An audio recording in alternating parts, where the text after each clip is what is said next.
Hello again. I'm making this video for anyone who knows anything about engines, or Briggs & Stratton engines in particular.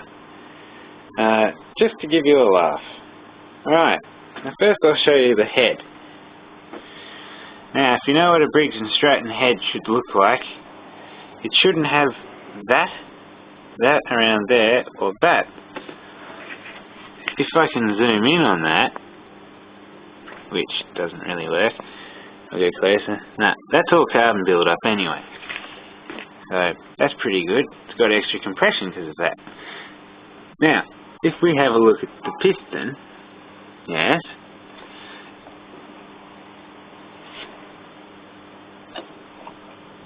got a bit of piston slop there. And if we look at the exhaust valve, it sort of works.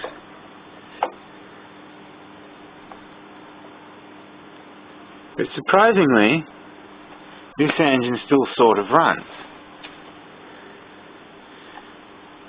I've only had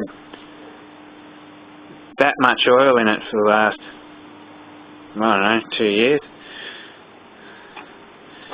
But, yes, if you know anything about engines, you'll find that amusing.